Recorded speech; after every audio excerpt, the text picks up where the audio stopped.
I am very excited to be joined by Kim and Kay from the Painting and Disaster Restoration Academy. So I'm going to have you both introduce yourself and tell us a little bit about your backgrounds and how you got involved in the Academy.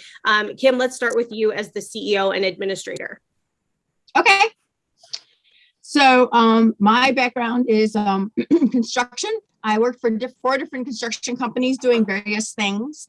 And at one point, the American Subcontractors Association was looking for an executive director. And so I was representing a company for them. And so it was a part-time position. So I took that, and that's how I got started into executive management for construction trade associations. From there, I did a couple others, but then I landed with the Floor Covering Contractors Association. And I worked there for 21 years. I was their executive vice president. And with that group, I helped write their FIT program, which is their floor carving installer training program. And that's a book only program for flooring, carpet, and resilient. And then we also did the SIM program, which is Certified Installation Management Program, that I started from the beginning with a couple of the chairmen. So that gave me how to certify people, how to write the books, that kind of background. I left there in June, right while COVID was going on. And my painting friend said, you know, we really need a school for painting. Nobody teaches it right. And restoration, there's really nothing. And you can get IIC certified, but who's teaching a high school student what the trade's all about, how to get into it? No one even knows about it. I did the research. I started last October, did all the research for it, started got the name, and then we went, to marketing. We got this beautiful graphics that they came up with that really showcases that we're a knowledge-based school with the paintbrush and the two, the water and the fire. So that's kind of how it was formed. Then I was looking for somebody that was IICR certified for the restoration part, and that's where I met Kay. Okay, perfect. All right, so perfect segue over to Kay. So Kay, tell us about your involvement kind of you're the safety advisor, but you have a lot more responsibility and role in this than just that. So tell us about yourself. Well, my longest background is I was an insurance agent for 22 years. And then I started working for a restoration company, and I've been working here for 11 years. And I've progressed from assistant because I wanted a job that had zero responsibility. And so I started as assistant, but realized that doesn't fit well for me. And I moved on to several other positions, including managing the mitigation department. And now I am their technology and training coordinator. We're a large enough company to where we have quite a few employees and a lot of IICRC certifications, as well as a ton of other training. So I'm involved in all that training, organizing it, teaching some of it, setting up like training processes and goals for different employees, and recognizing where they need help at and what more they might need.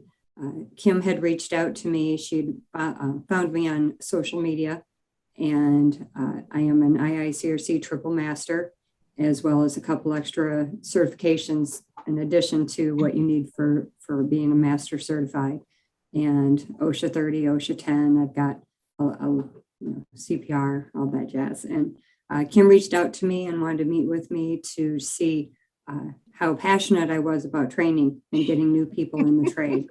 And I said, wow, I am very passionate about it. I love to teach people. I want people to learn. I want them. And when I see a young person doing any kind of skilled trades, I remind them how valuable they are right now, because there's so few and far between. And here, at my restoration company, we're always looking for additional technicians, carpenters, cleaning technicians. It's just overwhelming how we just don't have enough of those people, and we need more tradespeople, and not just for restoration, but I mean welding and carpentry and everything. There's just a huge need for it.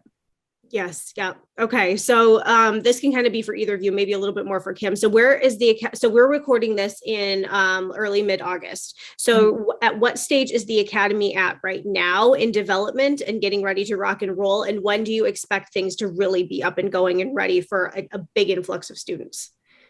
Okay, so right now, all the foundational courses are up.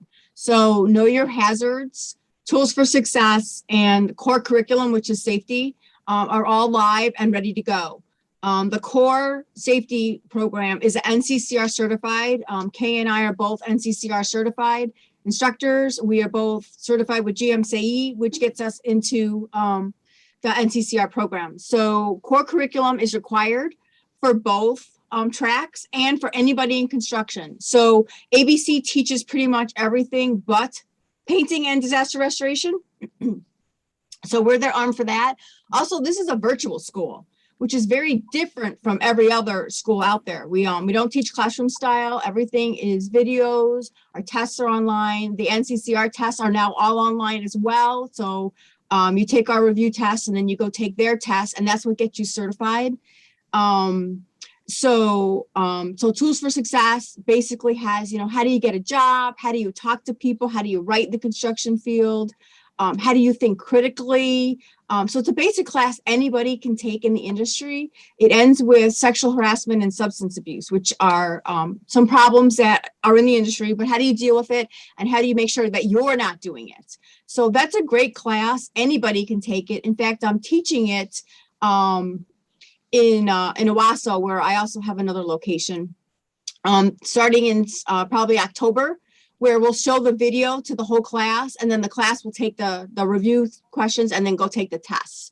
So kind of a hybrid format. I did it in the flooring industry. It worked really, really well. They're dedicated people, and we'll do it a couple weeks, and then they'll get that done. The core class, a little different. Kay was the instructor for it.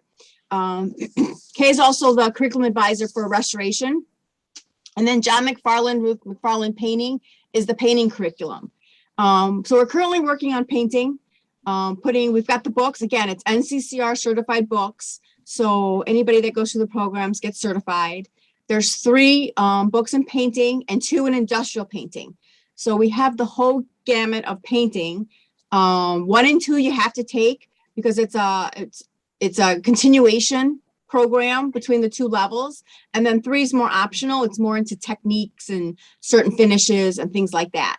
And those we're working on right now, we hope to be live in September with those books and ready to go there. And the restoration, we have already started putting together the stuff. So Kay, why don't you tell them where you're at with restoration?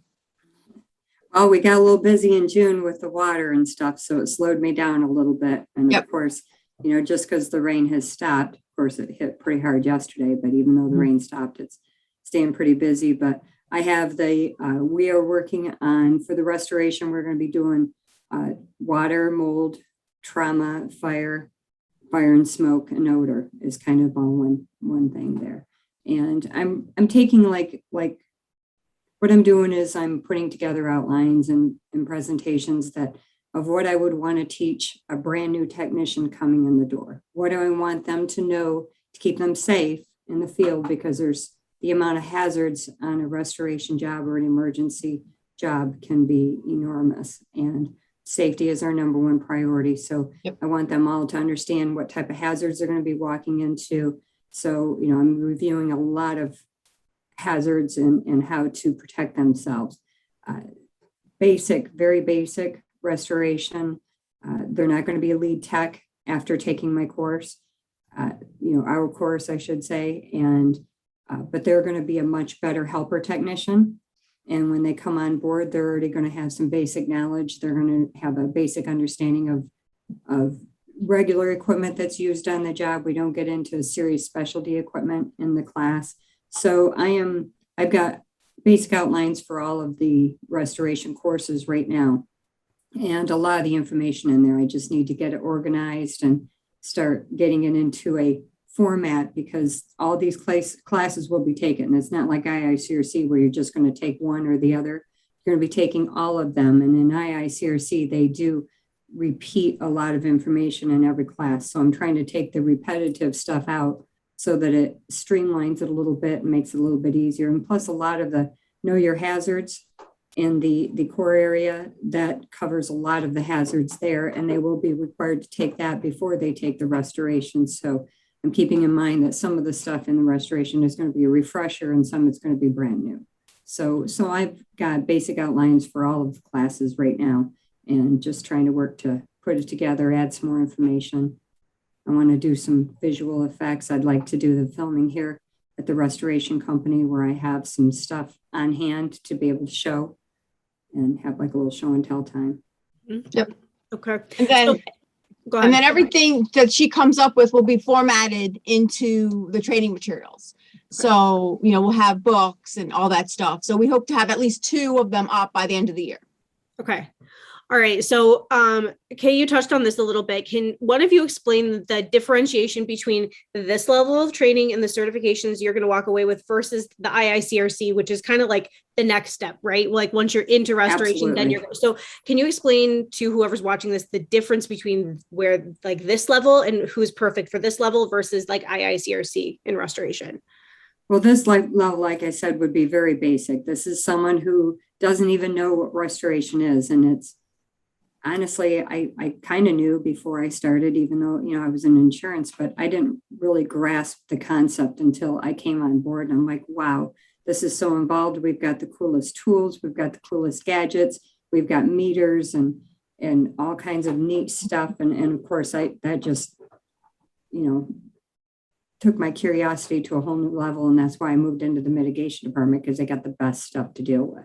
Yeah. So the people coming on board are, they don't know anything. They don't know what a dehumidifier is other than the small one maybe their grandma has in their basement. The air movers, they think of a box fan. Oh no, we've got much better, and the psychrometrics and stuff like that. So what this is going to teach people is just really, how, not just on how to be a helper tech, but how to be an appropriate helper tech, how to keep your mouth closed because you don't know what you're talking about yet, how to let your lead tech run and do the things that they need to do and what to watch for, with your lead tech. Things to look for while your lead tech is speaking to the homeowner, to be able to look around, to be able to recognize needs of the homeowners and not, because sometimes lead techs, especially, after they get seasoned a bit, they're in to do the job. And sometimes someone needs to just step back and see the needs of the homeowner, do they have, certain paraphernalia around their house that would lead you to believe that their favorite TV show is every Sunday night at 9:00 and you're setting that dehu next to their couch, teach them how they can turn it off for that hour to watch their favorite show so they're not unplugging it and things like that. So just very, very, very basic stuff that IICRC may not teach. When you go through the IICRC books, they don't really teach you the techniques of, how the wand, when you're extracting water, you should run the wand alongside the wall versus against the wall and not pushing the water up against there, just certain techniques and things like that, where IICRC gets really in depth in the dew points and humidity levels and the grains per pound and how to read those numbers and how to know if you're drying and not drying and such. And we won't be teaching that. That gets very involved in kind of more IICRC than what we're teaching. We're going to touch base on what those numbers are, but not really how to read them and how you're drawing the structure, because you're a helper technician. You're not a lead technician. Okay. So where are you finding your students? Like, what is the ideal demographic of students coming into the academy? I'll take that one. So our main categories are high school graduates and veterans. So we have already mailed out to, we're located in Michigan, so we focused on Michigan. Even though it's virtual, we can go national. I got the list for the guidance counselors and we sent them a mailing, and we'll send them another mailing when we get closer to school. I have the list of students that are going to be graduating, that we're going to focus on them with a cool piece on, why they should look at the trades.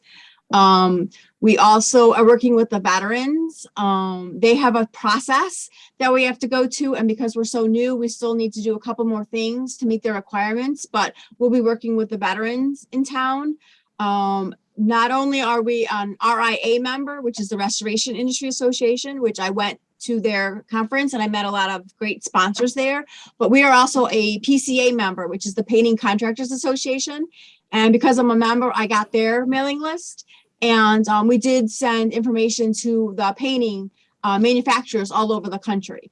So, Sherwin-Williams and Aramco and a lot of those places have physical buildings. So we are sending them our flyers and asking them to post them. So that's people coming in to get paint. If you look around anywhere in here in Michigan, you see everybody's looking to hire people. So our whole take is hire someone that at least knows safety, because you can't really put them on a job if they don't know the safety. The fines here are huge with OSHA, my OSHA. And so we're like, at least invest in them for the safety part. ABC's class is 144 hours. We're teaching the same class. You can do it in 63 because you can do it at your own pace. So it speeds you up. And then we have our performance profiles where we actually will see a student, we'll sign off that he knows the stuff, and it's all NCCR based. So it's their information that we need to sign off on. It's not, we didn't create it, it's theirs, which gives them the certification. Safety is key to every single, contractor group out there. So I'm talking about my foundational courses. And I'll see a lot of people there. So I'm just as many times as we can get the word out, we're looking to get it out. So, but yeah, there's I think the 10% of students in Michigan do not go to college. So, and we know that. Yeah. Okay. So let's say a soon-to-be high school graduate comes to you. This is what they want to do. They want to go through the academy. So they go through, finish their courses. Then what? What does it look like for them from there? What is your role? Okay.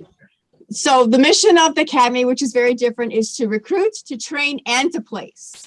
So one of the things that's unique about us is that we have company members, and those members pay $750 for the year, but they're allowed to post as many jobs as they want on our platform. So if you go to the employer portal and you're a student, you can see who has positions, where they're located, what they're looking for, and you just apply to that. You send your resume in and you answer a few questions, and then that company has a choice to call you. So so that's a great resource that we have. What was that, Kay? I said I get first dibs. You get first dibs. Sunglow gets first dibs. The minute someone posts their face and they go through this academy, I am going to be on the phone with them if they go through the restoration port. Yeah. Finding technicians is pretty much impossible. I think across the board, no matter what market you're in, everybody's struggling with that. I've done a lot of surveys lately of CNR readership, and I spoke at the experience in, I don't know what month it was, over the summer. And I did some interactive stuff there and polled the people in the audience, what's your biggest pain point in hiring and recruiting? Everywhere, anytime that I'm asking a biggest pain point, hands down, that is always number one. So it is. So we want to be the resource for that, right? Yep. We want them to go through safety. We want them to go through know your hazards. Even if they just did those two, that is so much better than just an Indeed candidate. I agree. And we would be able to hear at our restoration company, we would consider their previous training on their wages when we hire them versus someone who just walks off the street, puts in an application, has had zero training at all. The fact that they've gone through this, they've got some basic knowledge, we would consider that when we decide their pay scale. Yeah. Okay. So you guys, you have some kind of strategic partners in this, right? Do you want to talk a little bit about those? And like, I know the RIA and I can't think of who else, but I know that you have some different entities kind of involved in this in different ways. Right. So our main strategic partners right now are Sherwin-Williams, who came on board right off the bat. We didn't even have the website up, so they helped fund the website for us. And then McFarland Painting came on board when I went and talked to him.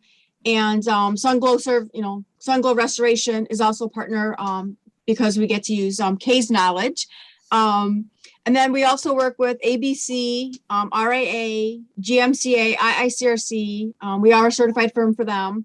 PCA, Build Your Future and Hardhead Heroes are both part of NCCR. So that puts us in line with them as well. And like I said, the CFI group is also a huge supporter of this. And we're going to be doing some stuff with them in the future. So I'm looking forward to that relationship. I'm good friends with the executive director there, but again, I run their show for them, and I also am the senior editor for their magazine. So that still kept me in the flooring industry, which I knew for 21 years. So I was excited to work with them again. It's a lot of jobs. Whew, makes me Yeah. wow. I keep very busy. Yes. Okay, so you talked a little bit about this in the beginning. What does the timeline look like for having, I know you said the painting classes are up and running, so restoration's coming in the next few months, right? When do you expect? Painting's not up and running yet. The foundational courses are up and running. So you can go take Know Your Hazards, which is a really short class. We wrote it ourselves, Kay and I. So that's, lead paint, asbestos, silica, electricity, and the hazard signs. So, and that is required for restoration. So if that's a path you want to go into, you could start by taking that class, and then core safety is required for both. So, and anything in construction, ABC requires that course for every single one of their trades. So you could take it virtually, get it done. And then even if you didn't want to go an avenue that we focused on or we knew about, it's required for NCCR for any single one of their classes. So you could get that done and then figure out, what you want. Because the other thing is if you go into safety and you don't like it or you don't pass, then construction isn't a career for you. So that's the other thing to keep in mind. If you think you're good, you might be good at it, but you're not sure, take one of our classes. It definitely will give you a flavor of what it's like to work in construction. Yes. And then painting hopefully will come up in September. Even if it's level 1 and 2, we're going to push them out as soon as we get them done. John McFarland's going to review all our materials as our painting curriculum advisor. And then Kay and I will start working on restoration, hopefully in September as well. I don't think it'll take as long. Paintings, they're really big books. Basic safety is 100 pages just in painting. So it takes a long time to get through them. But yeah, we hope to have by December, we hope to have most of it up, and hopefully the last one in January.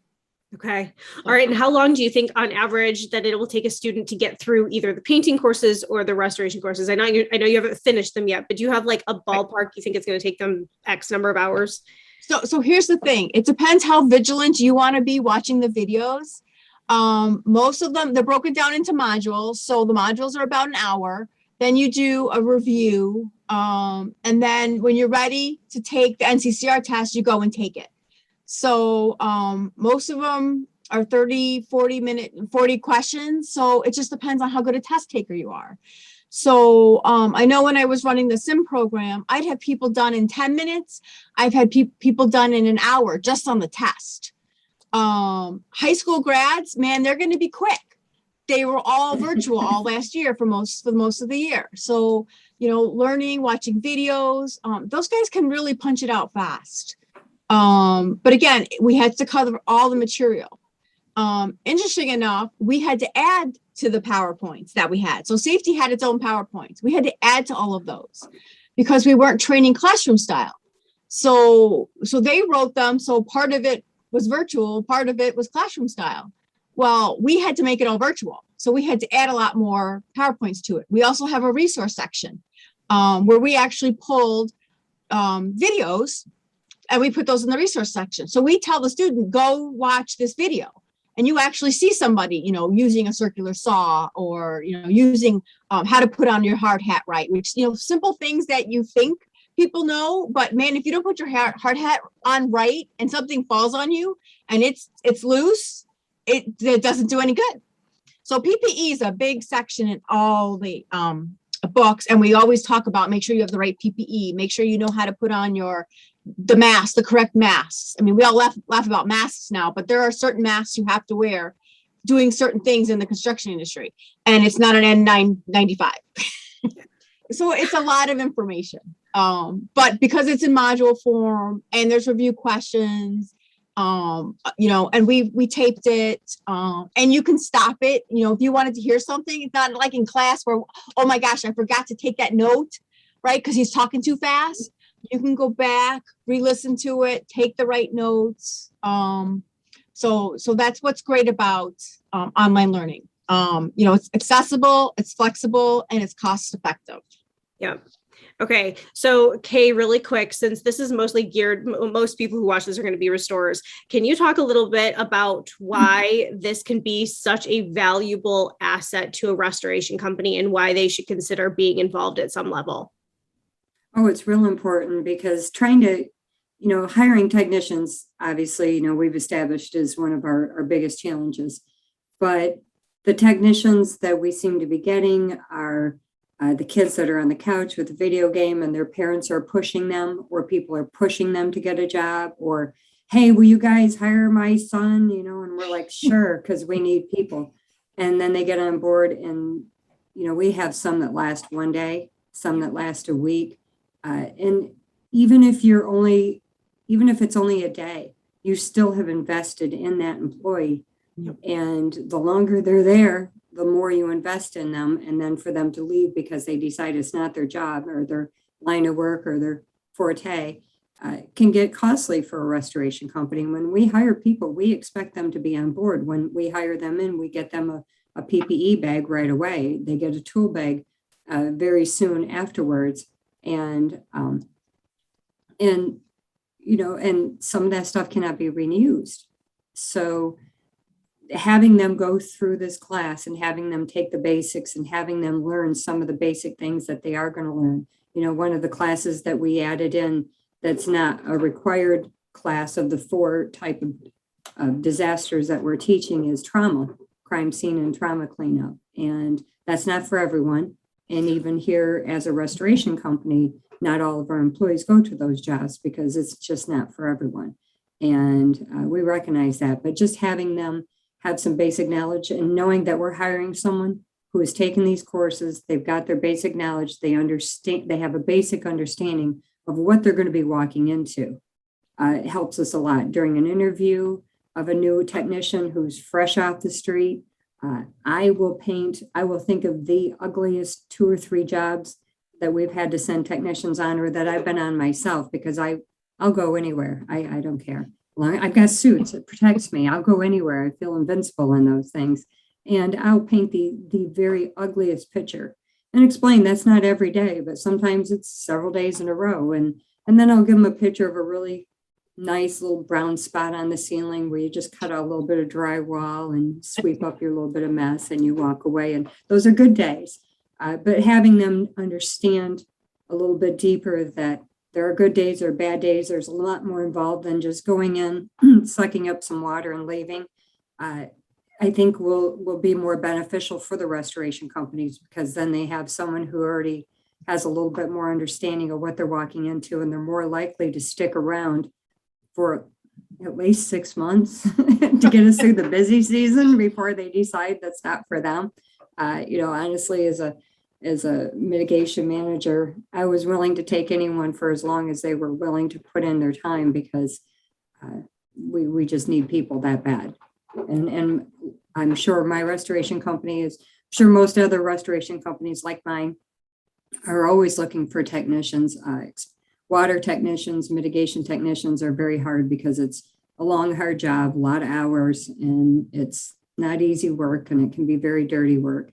Contents department doesn't, they certainly get into it, but not on a daily basis. And the carpenters, well, they're there after everything's cleaned up. So they have it a little bit easier. We have a full-time carpentry staff here. Not all restoration companies have that, but all restoration companies have water mitigation technicians, and they need someone who's willing to put in the time, because investing in these technicians and then having them leave after a week going, yeah, this is not what I thought it was going to be. This isn't for me. And then I feel disappointed because I clearly did not paint an ugly enough picture, and I've had technicians tell me that the new guy told them, yeah, Kay wasn't kidding when during the interview and Kay doesn't kid.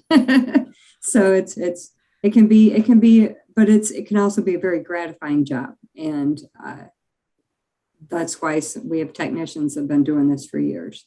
So I think it would be helpful for a lot of restoration companies to jump on board and to be able to take advantage of the list of prospective employees who have gone through the training, who are going to have that basic knowledge and more likely to stay than the child who was forced to come because their parents made them. Yep. Okay. All right. So, Kim, where do people find you? How do people find you? PDR.academy.